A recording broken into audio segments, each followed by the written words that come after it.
The four-wheel drive lift jack, they have a heap of different names.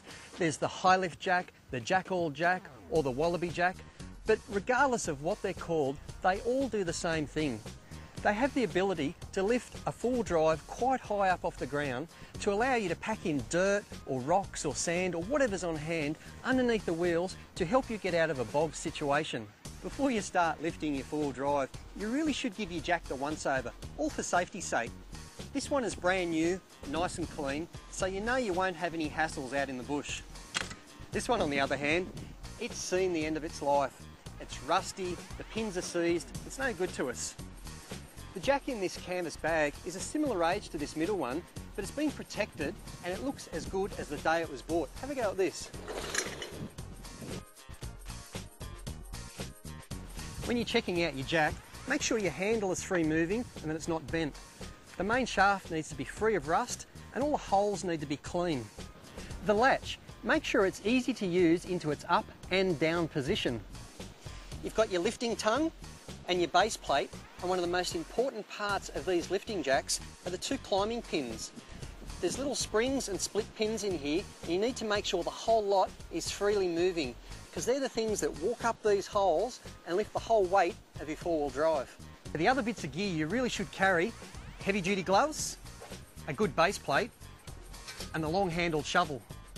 Before you start trying to lift your four-wheel drive up, you need to do a little bit of preparation. Make sure the handbrake's on and it's in gear, because you don't want it rolling away halfway through the exercise. Now, we've got a base plate. It can be metal or timber, whatever you've got, and that helps sturdy the whole show up. Because we're on a bit of uneven ground here, we need to do a bit of digging to make sure the jacking plate has got a nice flat surface to sit on. To start with, this latch has to be in the up position. Ready to go.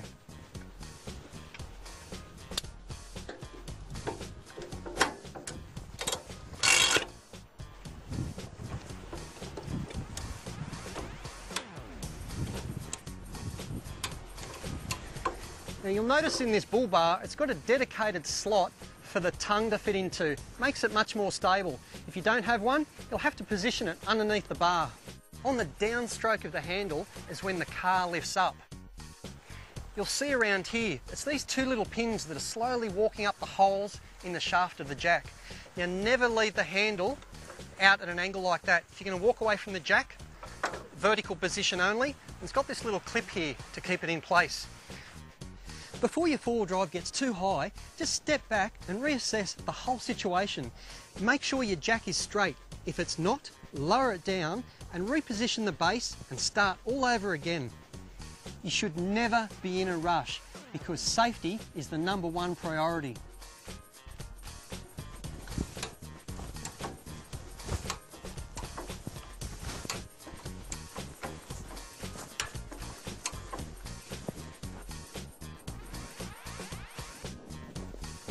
I can see that my four-wheel drive is up high enough to get off the obstruction.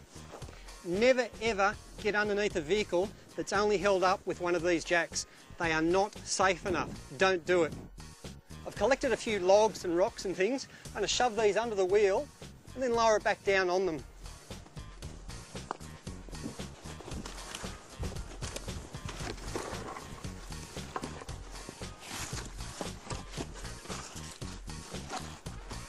Okay, we'll show you how to drop the jack back down. Before we start moving the handle, we have to move the latch into the lowering position.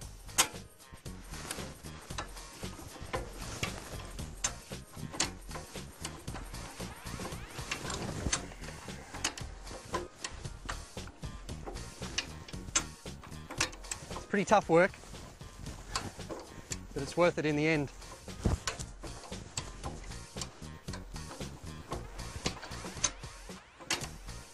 You'll notice that on every second stroke, the handle only comes out to about this angle.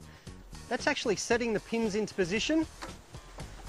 Go back up to vertical. Then the next stroke comes down to horizontal. And then as you allow the handle to go up, the vehicle drops down. So only every second stroke, the weight goes down. The weight keeps going down until you get around about 60 kilos of pressure on this tongue. Once there's less than 60 kilos, it's approximate, the whole unit can just drop down to the ground.